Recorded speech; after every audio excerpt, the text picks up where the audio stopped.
Welcome to Advocate Television, Crimes Against Children.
Now,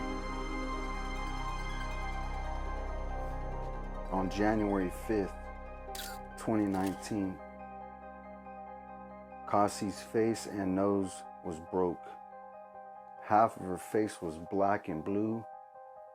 I took pictures with full makeup on, thick, which was done by her mother to hide the truth. I filed an ex parte, which was denied. My first lawyer's father was supposedly on his deathbed, so I hired another lawyer. This attorney was not submitting or reporting the child abuse. Pictures taken at 11:25 a.m. Mom showed up with the child at drop-off like this. She said it was a table, then a couch. Then she said she took the child to the doctors. When I asked, she said yes, but never gave me the paperwork when I asked for the paperwork. She lied, and it took months before Caasi got looked at, and by then it was already healed. Now we don't know the extent of the damage caused. Mom declined an MRI. I asked about soft tissue damage and nerve damage. Caasi now has chronic face pain. She cries at night, wakes up clutching her face. Caasi was 3 years old when her face was broke. This is only 1,000 days old and about 600 days from her first black eye at the age of 1. Which I filed an ex parte order. 2 black eyes, broken face, now on November 11/13/2019 at 5:42 p.m. She told me the couch did it. Her eye appears to be red. The eyelid is inflamed. Her mother texted me right before I picked Caasi up and said it was a sty. Attached as Exhibit B are pictures of the eye.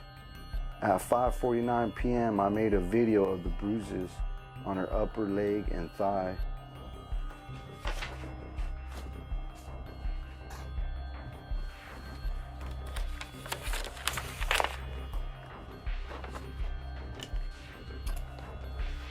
When I asked her what happened, she yelled at me and said, "Papa Mondo." November 20th, 2016 at 11:06 a.m. My daughter was 1 year old and had a black eye, Exhibit C. May 8th, 2019 at 6:10 p.m. I went to pick my daughter up and she had a broken tooth.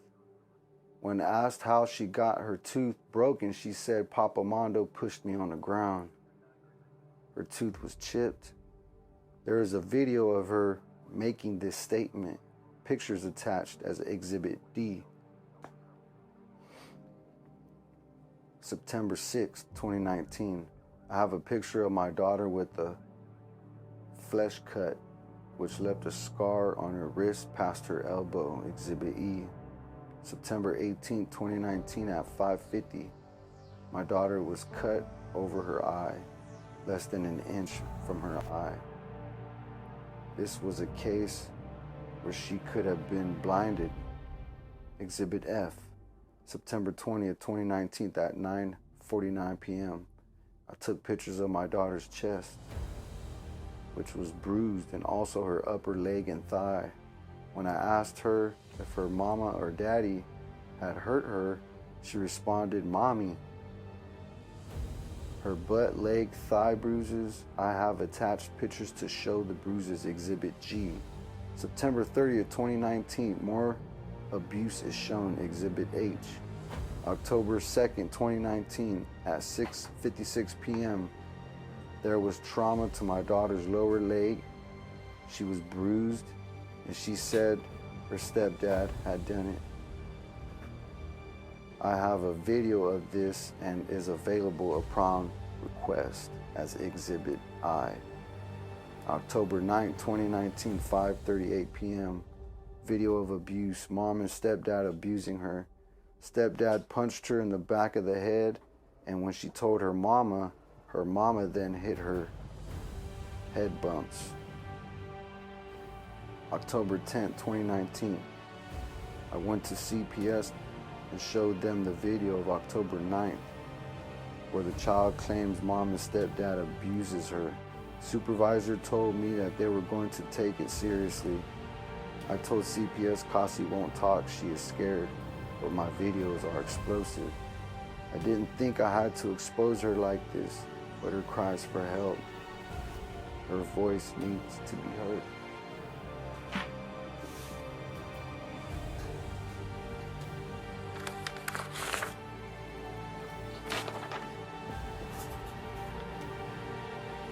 October 12th, 2019.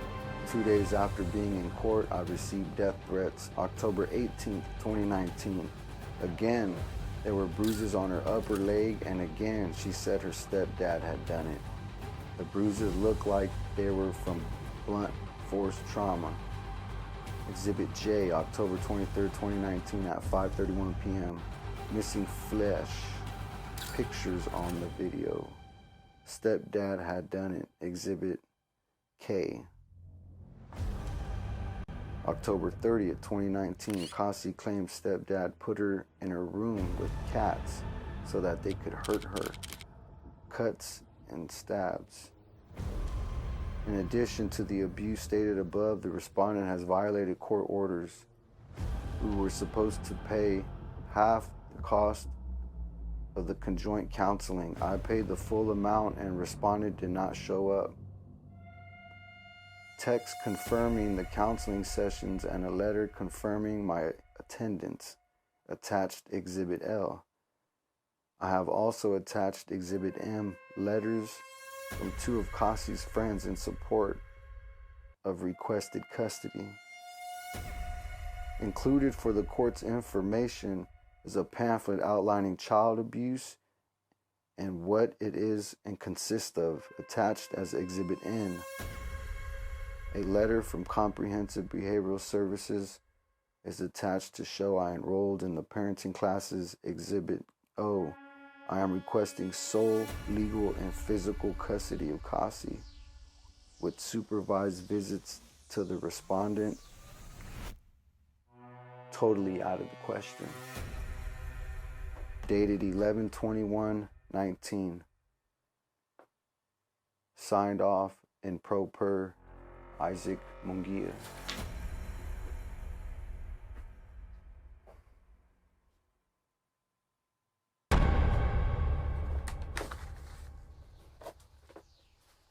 It's 3 different letters written to the judge. And the first one is from Leanne Moreno.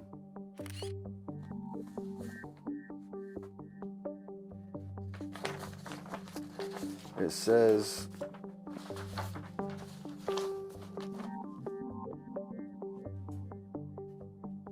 "Hello, my name is Leanne Moreno.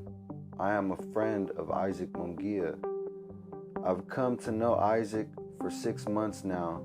Our kids have played dates very often, and many times Isaac and I have met in parks, arcades, or took the kids to eat. My son Malachi, who is 12 years old, recently looks up to Isaac. My daughter Trinity, who is 7, loves playing with Caasi and loves having Isaac around. My kids do not have their father in their lives. They come and go. I come from a divorced family. My kids are all we have. Since we've met and spent time with Isaac and Caasi, it's been a great feeling. I have a trustworthy friend and a mentor to my kids. Caasi has been a great friend to my kids who don't have many friends outside of school. Since I've been around with my kids, I have been present majority of the time with Isaac, picks up and drops off Caasi. Caasi is a beautiful little girl and very happy when she's with her dad. When we first met, she didn't speak much, but as time passed, the more she played with my daughter, the more Caasi was speaking to all of us. Isaac has been a great father to Caasi. I've never seen him raise his voice nor get angry with her. He is a very patient and cautious to her well-being. He makes sure she is fed, bathed, and provided for. He is a great asset to her life. I've never seen a father be as he is with his daughter. I have my father and he's the best. However, my kids weren't so lucky.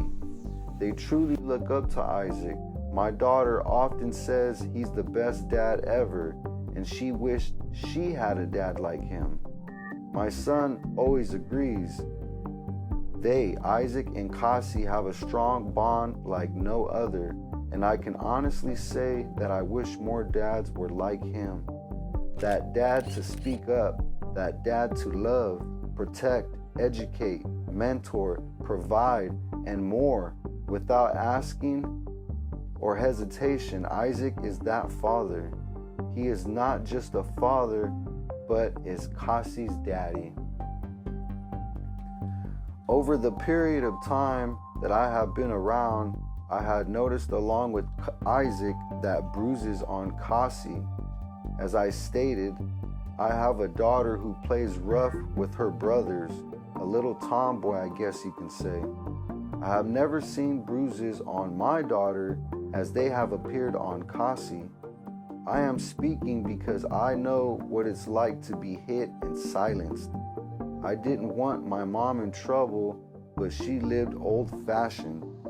The bruises on Caasi were dark on her chest and light on her knees and legs, close to her bottom. The reason they were visible was because the kids would swim and wear bathing suits. As we were getting ready to leave, Isaac asked me what should I do and if he should call the police. I agreed and said, yes, you need to report everything. We patiently waited and they came to do an investigation. The officers never questioned me. However, I had seen them myself. I feel I needed to speak on what I had seen because Isaac was not alone when he seen them. Any parent who loves their child is supposed to be their voice and protector. Isaac is doing exactly what any other parent or mother would or supposed to do. Yes, he was late to take her back. However, the officer was doing his investigation, so therefore that was out of Isaac's control. I have never seen Isaac be rude, disrespectful, or threatening to his daughter's mom, Racquel Clifton. The time he has messaged, I was present and he showed me the text. They were always brief and very seldom. I have never felt threatened or in any harm's way being around Isaac. I felt complete opposite. Being around him, I felt at ease and at peace. Aside from all, Caasi's safety is the main concern as well as her best interest. I asked the judge to take into consideration that Isaac has been a positive influence on his daughter. He loves her as a father should. A daughter needs her father nevertheless. She cries when she knows she has to go home. He can't even tell her he's taking her home, or she says, "No, I want to stay, Daddy." I've been that child like Caasi, and once I was old enough to speak, I moved in with my father. Because of my dad and his positive active role, I have had a better life. I would do it all over again. The time Isaac is allowed to see his daughter isn't enough. By the time he picks her up, he must rush everything, which is not fair to Caasi. He constantly has to watch the clock to make sure everything is punctual. He is not able to take her on trips, to take his time at the parks. It's always hurrying, and it's very tiring for Caasi, but she wants to do all these things. Please do what's best for Caasi and allow her to have that relationship she deserves with her father. I can keep writing so much, but I'm really trying to speak the importance of the situation. If you have any questions, I encourage you to contact me.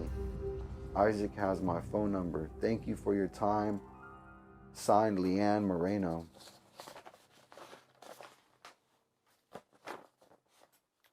This is from Leanne's daughter, Trinity.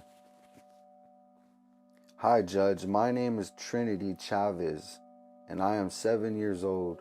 I wanted to write a letter because I play with Caasi and her dad, Isaac. We have play dates sometimes. Isaac is an awesome dad. If I had a dad, I'd want him to be like Isaac. He plays with Caasi and buys her food, clothes, and shoes. My dad barely sees me, calls me, and doesn't buy me anything. Isaac is the best dad. He spends time with Caasi. He always hugs her too. When we go on play dates, he lets us play with slime. Sometimes it makes a mess, but he is the coolest dad. He never gets mad. Caasi sometimes has bruises. When he would get wet, I can see them. I get them sometime, but not like hers. I wish I can see her more, but she can't go with her dad a lot. She cries to stay and makes me sad. My dad don't see me. He's not like Caasi's dad, Isaac. Isaac is the best dad anyone can have. Please let Caasi see him more so they're not sad. Signed, Trinity.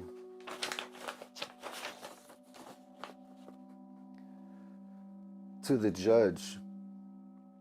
My name is Malachi De Leon, and I am 12 years old. I wanted to write a letter because my mom, sister, and I spent time with Caasi and Isaac when he gets her. My sister Trinity, who is 7 years old, has play dates with Caasi. Isaac isn't just a friend, he is an awesome dad. My dad isn't around, so it is nice to have Isaac and his daughter Caasi around. To me, and basically ask how I'm doing with school and in life when my own dad doesn't. Isaac seems to care about me more than my own dad, even if he's just a friend. I've never seen Isaac get mad or raise his voice. If I had a dad, I'd want him to be like Isaac. I think it's cool how he spends time with Caasi. When we first would spend time with Caasi, didn't really talk too much and seemed like she was afraid to be around other people. She was quiet, and now she talks a lot to my little sister. I am writing because I wanted you to know that Isaac is an awesome, most grateful, kind, loving dad. He's a great parent. He never gets mad, plays with Caasi, buy her what she needs, spends quality time with her. Please let Caasi be with her dad more. I see how happy and loving she is when they're together. I asked the judge to let Caasi be with her dad more because it's important to have a dad. Why? Well, I don't have a dad. He's been in and out of jail and prison. He doesn't help my mom with anything to support us. He doesn't even talk to me. When he does, it's like he doesn't care. He does it because he feels guilty. Long story short, I wish I had a dad, someone like Isaac, who even if he busy, he will stop everything to be there. Caasi is very lucky to have someone like him as a dad, but it would be better if he got to be around her more. Please consider how Caasi would feel as a kid. I can tell you it's not a great feeling to not have a dad or father. Who doesn't want a dad that dances, plays sports with his kids, he colors, plays slime, and just quality time with all of us? Having a dad means a lot. My mom does both roles of mom and dad. And I know she tries, but it's really not the same as having a dad. I hope you will do what's best for Isaac and Caasi's relationship. Not having a dad feels like a part of me is missing, but I'm grateful for Isaac. He at least fills that void as much as possible. I'll never have that chance to call someone dad. I call my dad by his name. Please do what's right. Think about Caasi and her needs and how she feels. Don't let her feel sad like I do sometimes. It's not a good feeling. A friend, Malachi De Leon. Wow.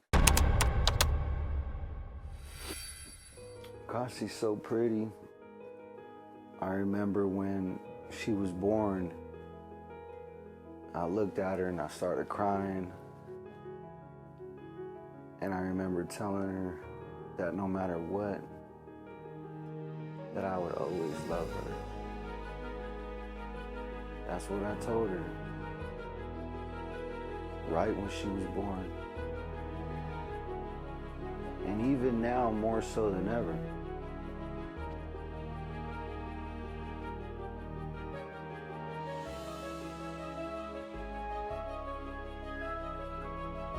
So all the weight is on me.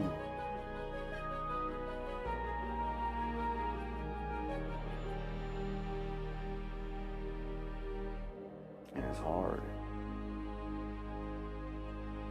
It's hard. It's hard looking at pictures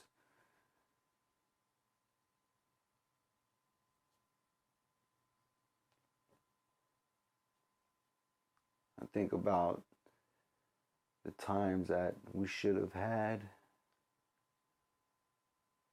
but we didn't. And I think about feeling love for Racquel Clifton. I was with her for 10 years. I gave her everything. She had a house, she had a car. We had everything. I gave her a child. She gave me a child, but it was my decision to have Caasi. I was with the mother for about 10 years. The last year I was with her, maybe the last 2 years, I started figuring stuff out. You know, she would miss work. She was acting funny. House was a mess. At the time, I had gotten to a bad car wreck and I was having surgeries on my back.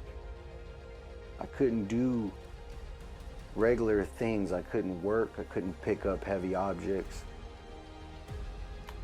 So make a long story short, things started to hit the fan. Pressure was applied onto me and onto her. My child was just a year old. I just couldn't take it anymore. I couldn't take it anymore. I had surgery coming up, a major surgery on my back, and I knew I couldn't pull it off if she was like this. She had to go to rehab. I needed her in rehab. I needed her clean for me and for the baby. I needed her to take care of me, cook, clean the house, help with the child. And I felt like I wouldn't make it. I would have possibly died had I had the surgery, came home and lived under these conditions. I didn't want to catch an infection. So my future was just thrusted in front of me, you know? And I had to make a decision as a man. Being a man is about making decisions. Some of those decisions are easy, some of them are tough. This was one of the most toughest decisions I ever had to make because it involved my child. So one day, I had my mind set, I put a date on the calendar in our house. And on that date, I explained to her she had to be in rehab by that date. And if she wasn't in rehab by that date, I was gone. I was leaving her. And I explained why. I needed her to get off drugs. And the plan was to go to rehab.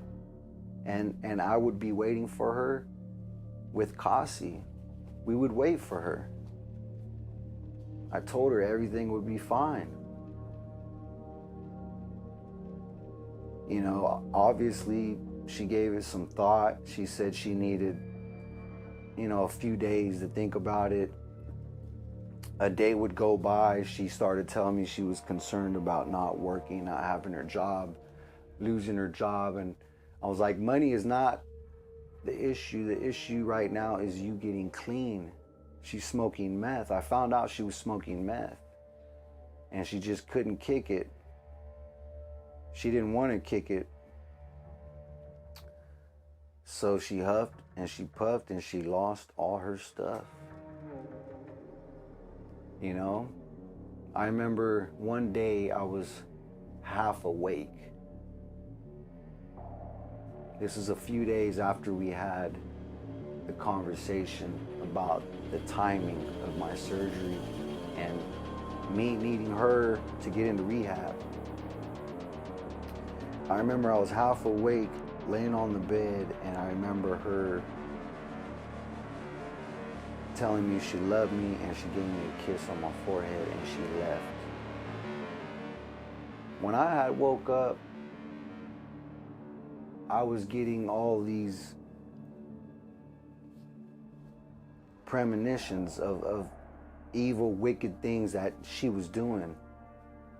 You know, I had people who knew about some of these things and they were telling me, so I was very concerned. She was supposed to be at work that day, so I had a gut instinct as a father and as a man to call her job because I kind of knew she wasn't there. So I called, they told me she wasn't there. They said she hadn't been there for a few days and she was missing days. So I knew it was a lot worse than I had thought. I thought it was just meth abuse.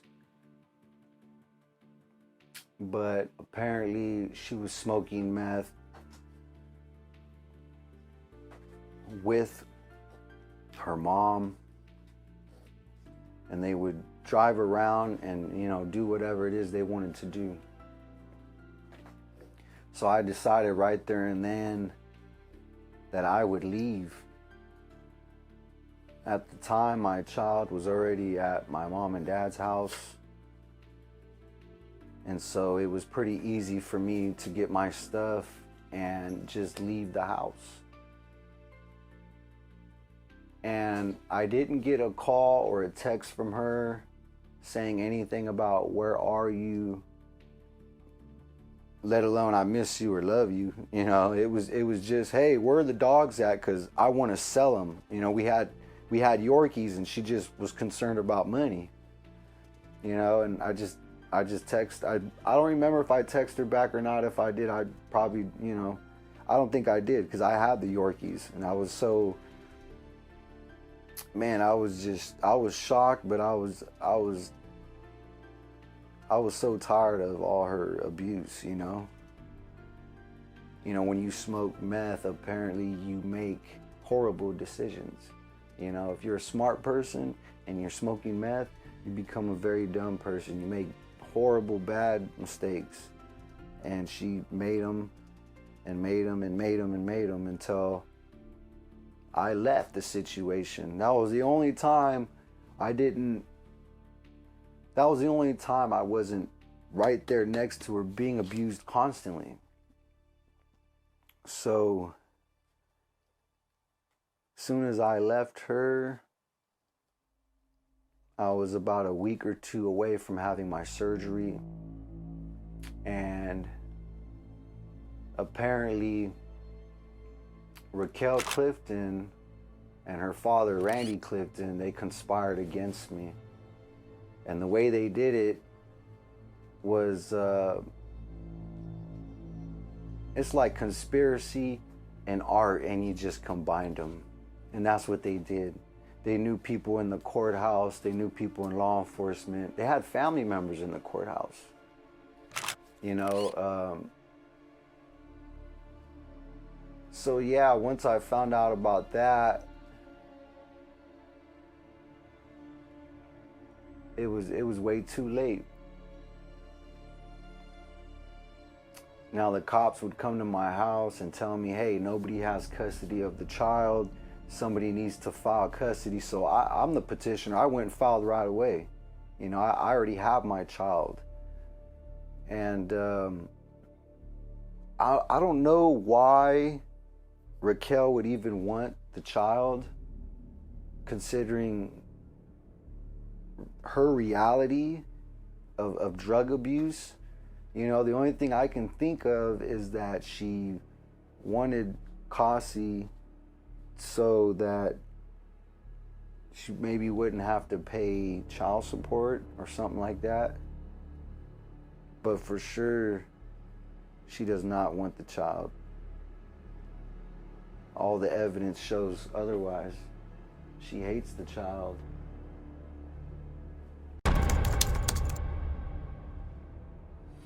As I explained, I initially had my daughter. The mother used a very common tactic in family law called the silver bullet tactic, where they can allege anything they want and a judge just signs off on it.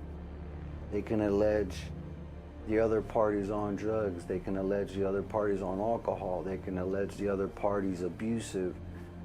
They can allege all of that with no proof. And typically in California, the mother will get custody. And the mother was claiming I was abusive with no proof. I clearly was having spine surgeries, no shape to be fighting.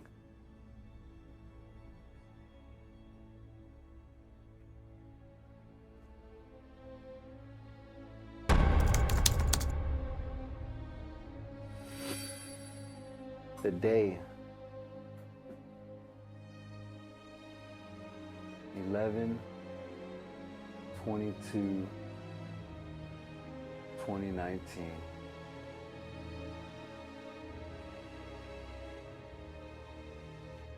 That's the day that paperwork was filed in family law in Fresno, California. I have never been in a family law case with so much crimes submitted in documentation And that family law case was over like this.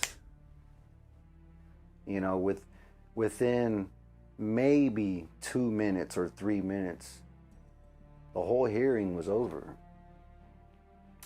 I remember when I first came in, I had a witness with me,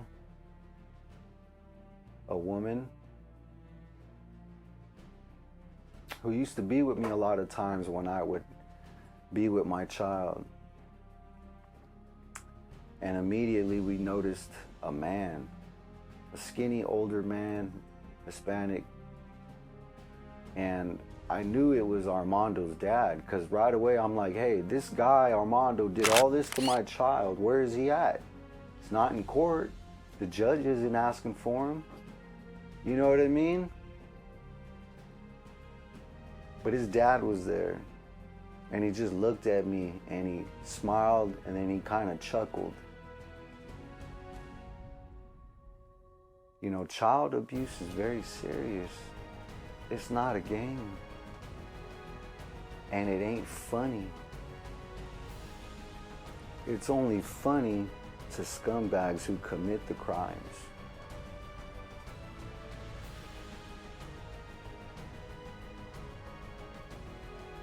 I remember I was very confident. All the evidence is clearly in black and white, video and in photography. So I lay my binder down, open it up, I got my paperwork, I'm ready to do battle. I'm ready to win, as I should. As I start communicating with the judge, letting her know, hey, there's child abuse going on. The mother's on meth. The only thing she tells me is, oh, well, it's unfounded. CPS said it was unfounded.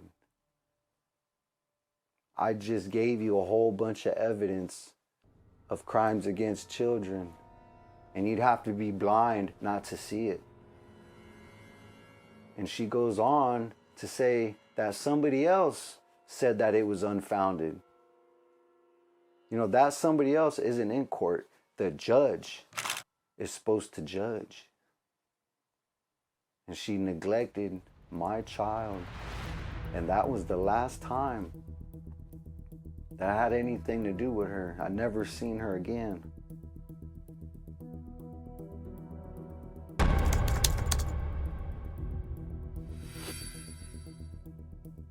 I remember how quick that court case was over. And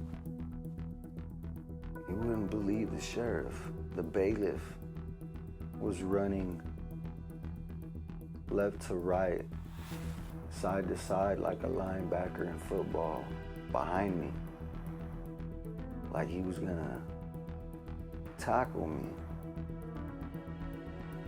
At the time, yeah, I was a little bit scared because I was like, hey, this guy hits me, I could die, man. I've had spine surgeries. And then afterward, I thought about it and realized, wow, the child abusers are getting their plays right out of the same book that the judge and the bailiff are reading. They're all psychopaths. Trying to intimidate me by murdering me in the middle of a family law court session that only lasted 2 minutes.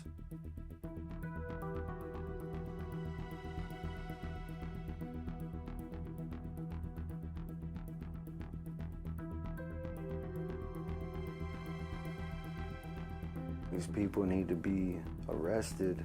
They need to be held accountable. How many more kids have they abused? How many more kids have they trafficked?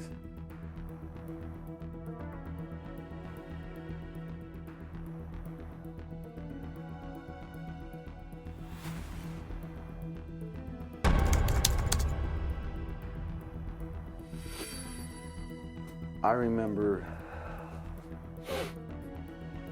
shortly before breaking up with Racquel and leaving her for good, I was basically trying to get her to open up and tell me things that she never wanted to.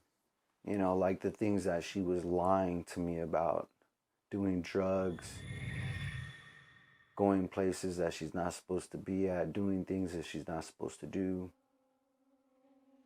I always had this weird feeling like her dad was a weirdo. He was always real quiet. And as a man, I always looked at him and I was like, this guy's off. He's just not, there's something up with him. And so one day we were talking and I was just kind of like telling her like, hey, your dad ever touch you or do anything to you? And she would always say no. I'd asked her a few times before, but this time was different because I knew I knew somebody did something to her, and so I wasn't gonna stop. You know, I needed to know what had happened to her. She didn't tell me this before I had hooked up with her. So 10 years into it, she ends up telling me her dad specifically and other family members would take all the boys and girls in the family, the cousins and stuff like that, and they'd put them in a room and they would put pornography on, and all the cousins would watch it, and then eventually they started doing to each other what they would see on the pornography playing. I was just blown away. I was like, wow, like I've never even heard of something like that in a book or a movie. Like what thought process does a person have to take innocent children and pervert them? You know, instead of sexually abusing them, you get them to sexually abuse themselves and they think it's okay. I'm like, wow, like, you know, her dad is a very wicked man. You know, very wicked. He's in a cult. And they serve Lucifer. And it's obvious. Look at all the abuse. God, a good God, does not do that to a child. So if you're praying to a God and you're doing things like this, it's not the right God.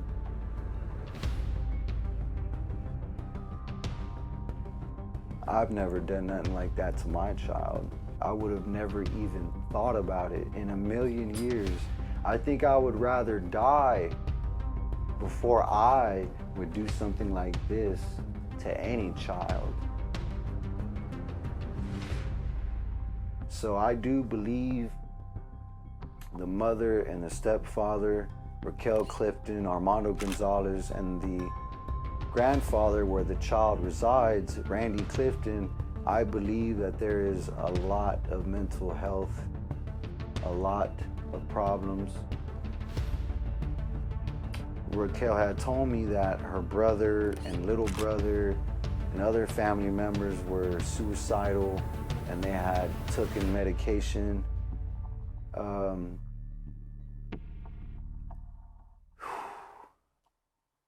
We just want the truth to come out. Like Kendrick Johnson, like Emmett Till.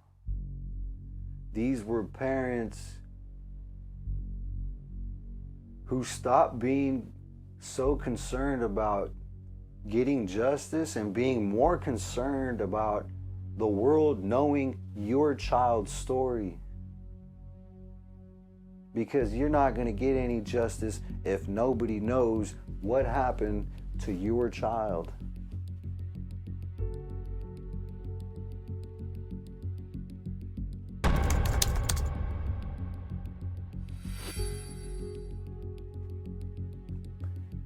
I think for any father,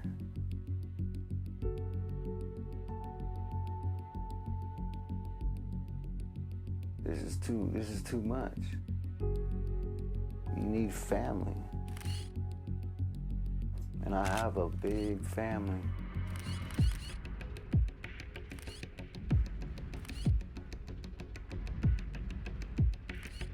And they know what's going on. And they failed my child.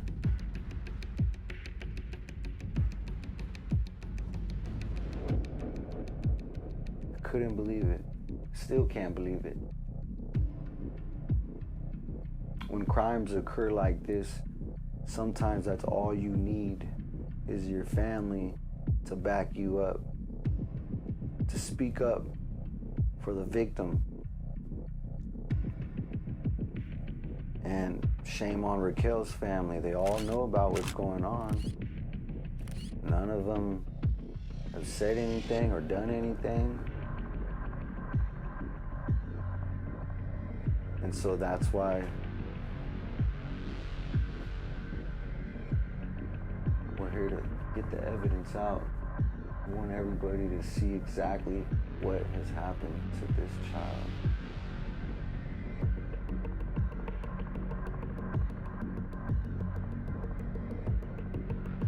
You know, any other parent would have folded.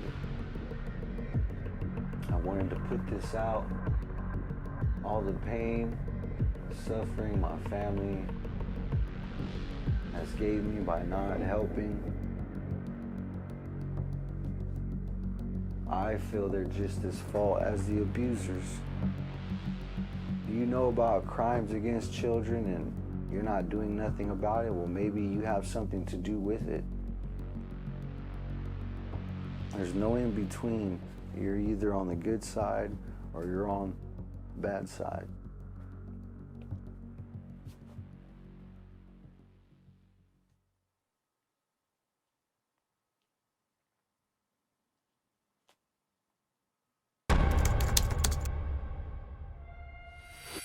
All these crimes now go back to the judges, the law enforcement who obey the court orders of these terrorists, and the district attorney who fails to prosecute, because she's sure in the heck not going to prosecute her friends. They're all committing crimes. No lawyer is going to represent these abused kids, or else they wouldn't be abused. And so we have an epidemic. We have a child abuse and a child trafficking problem in America. American child abuse. It's wicked. But it's your job to be the voice to the voiceless, to give hope to the hopeless.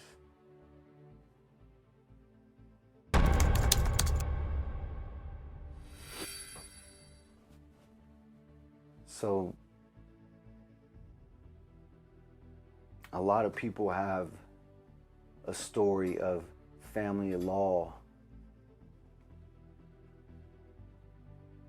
losing cases that a 5-year-old can go in there and win, or a 2-year-old. You know, life is simple if you know how to simplify it. There's truth and then there's lies. You go into family law, you cut it down the middle, and you typically want to give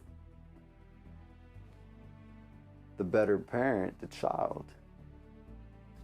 You know, in America, child abuse is like cancer. There's no point of curing it because of the amount of money that is made. And the snowball effect has been children dying in court, being trafficked, black eyes, broken faces, you name it. Bruises from head to toe, broken teeth, flesh wound cuts that appear to be done with a knife. You know, as parents, we've got to advocate.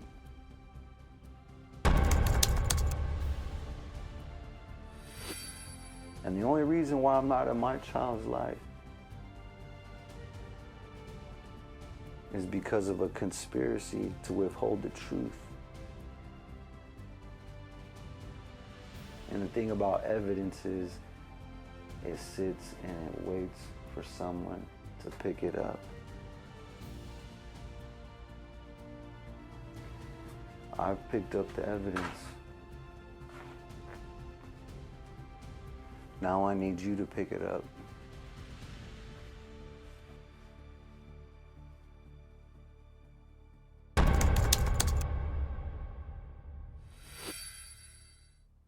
If you know any information about this child or any other children being abused by the Clifton family, please contact me.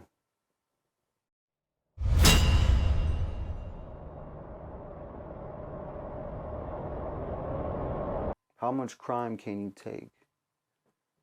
How much can you advocate?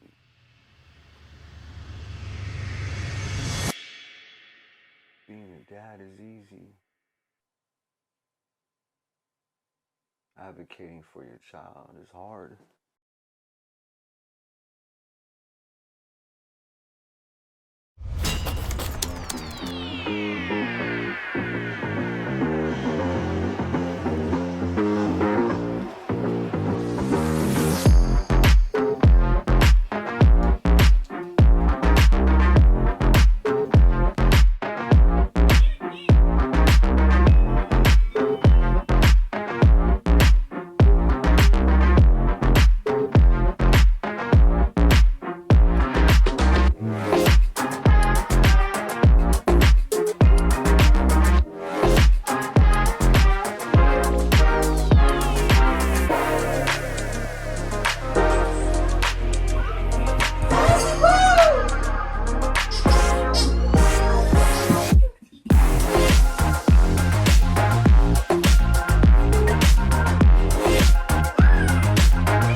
Hold on, wait for me.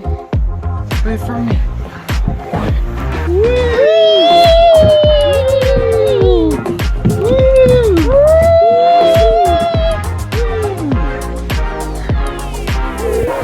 That was fun. Yeah, I love it. It's so pretty.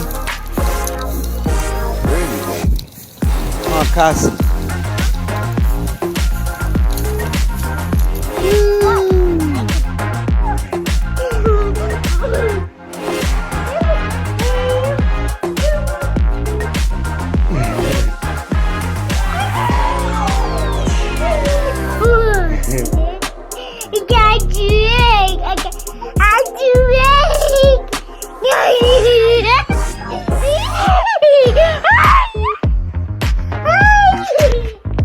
Spin. Woo! Again. Woo! Woo! Go.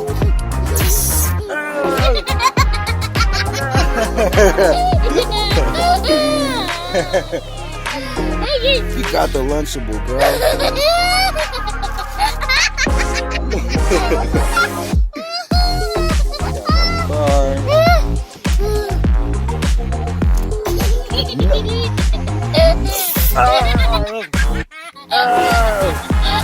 Got me. She got me.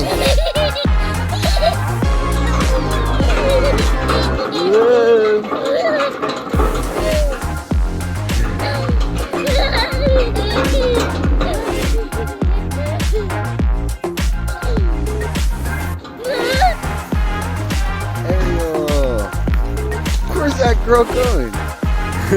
Yay! Looks so pretty. Pretty, baby. Come on, Caasi. Woo! Woo! Vamos!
Happiest father in the world.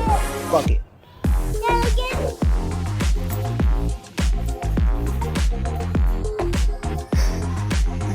What are you doing? What are you doing? I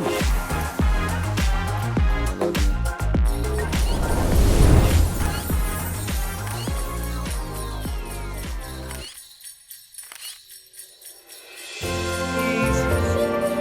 All right.